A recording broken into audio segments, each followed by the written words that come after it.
இந்திய சுதந்திர போராட்டத்தில் ஆண்களுக்கு இணையாக ஏன் துணையாகவும் களமிறங்கிய பெண்களை போற்றி பாட வேண்டிய வரலாறும் பண்பும் பாலடிக்கப்பட்டுள்ளது.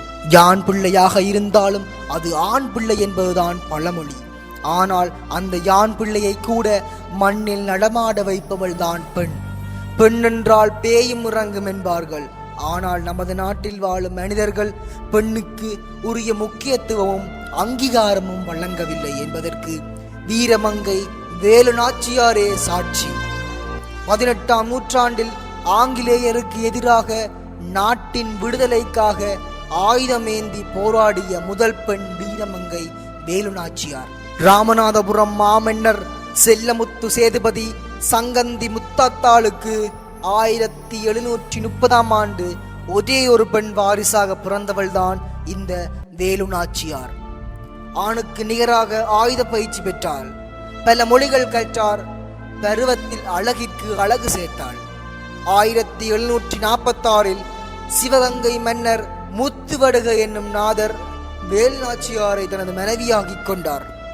ஒருமுறை மன்னர் முத்துவடுகநாதர் காளையர் கோவிலில் வழிபாடு செய்து கொண்டிருந்த போது நாவா படைகள் அந்த கோயிலை சுற்றி வளைத்து தாக்கின. அதில் அவர் வீரமரணம் அடைந்தார். காளையர் கோவில் கோட்டையை நாவா படைகள் வசமானது. திடீர் தாக்குதலில் மன்னர் மடிந்து விட்டார் என்ற செய்தி வேலு நாச்சியாருக்கு இடியாக எட்டியது. கதறி எழுது கண்ணீர் விட்டாள். கணவரின் உரலை பார்க்க காளையர் கோவில் நோக்கி வேலு நாச்சியார் செல்ல அவரை கைது செய்ய படை அனுப்பினான் நாவாப். அந்த படை வேலு நாச்சியாரை வழியிலேயே மடக்கி தாக்கியது. முடிவில் நாவாப் படையிடம் இருந்து தப்பினார். விஜயதசமி நவராத்திரி நாட்களில் சிவகங்கை அரண்மனையில் உள்ள ராஜராஜேஸ்வரி என்ற பெண் தெய்வத்தை காண பெண்கள் கூட்டம் அலைமோதும். வெளியே ஆங்கிலேயர் படை காவல் காத்து கொண்டிருக்கும் நேரத்திலும் கூட வேலு நாச்சியாரும் அவரோடு இருந்த பெண்கள் படையும் ஆயுதங்களை ஆடைக்குள் மறைத்து கொண்டு கூட்டத்தோடு கூட்டமாக மாறு வேடத்தில் சென்று அரண்மனை கோவிலுக்குள் திடீர் தாக்குதலை நடத்தி எதிரிகளை அழித்தொழித்தனர்.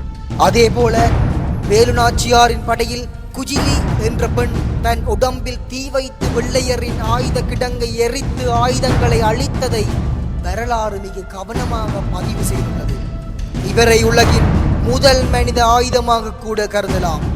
1780ஆம் ஆண்டு ஐப்பசி திங்கள் 5ஆம் நாள் வேலு நாச்சியார் தலைமையில் பெரும்படை திண்டுக்கல்லில் இருந்து சிவகங்கை நோக்கி புறப்பட்டு கடும் போர் புரிந்து காளையர் கோவிலை மீட்டது. வேலு நாச்சியார் தனது 50வது வயதில் தனது கணவரை படுகொலை செய்த ஜோசப் ஸ்மித்தையும் தளபதி பாஞ்சோரையும் தோற்கடித்து எடுத்த சபதத்தை நிறைவேற்றி சிவகங்கையின் அரசியானார். சிவகங்கை கோட்டை மீது பறந்த ஆங்கிலேயரின் கொடி இறக்கப்பட்டது. வேலு நாச்சியாரின் அனுமன் கொடி ஏற்றப்பட்டது. 1790இல் அவரது மகளின் மறைவினால் மனமுடைந்த வேலு நாச்சியார் இதய நோயாளியானார். 1793இல் வேலு நாச்சியாரின் பேத்தியின் மரணத்தால் விருப்பாட்சி அரண்மனையில் தங்கியவர் டிசம்பர் 25, 1796ஆம் ஆண்டு மண்ணுலகை விட்டு சென்றார். முன்னதாக அவர் வெள்ளையர்களிடம் தம்மை காட்டிக் கொடுக்காமல் வெண்டிட்ட உடையாளுக்கு வீரக்கல் ஒன்றை நட்டு வைத்து தமது திருமாங்கல்யத்தையே முதல் காணிக்கையாக செலுத்தி வீர அஞ்சலி செலுத்தினார். இந்த கோவில் இன்று கொல்லக்குடி வெட்டையார் காளியம்மாள் என்று அழைக்கப்படுகின்றது. வீரர்களின் தியாகங்களுக்கு மதிப்பு கொடுத்து மரியாதை கொடுத்து மணிமண்டபம் வீரவணக்க நாள் போன்ற பல நிகழ்ச்சிகளை நடத்துகின்றனர். ஆனால் ஆங்கிலேயரை எதிர்த்து நின்ற வீரமங்கே மறந்து விட்டனர். பெண்கள் கரண்டி மட்டுமே பிடிப்போம் என்றிருந்த காலத்தில் கத்தி பிடித்தாள் ஒரு பெண்.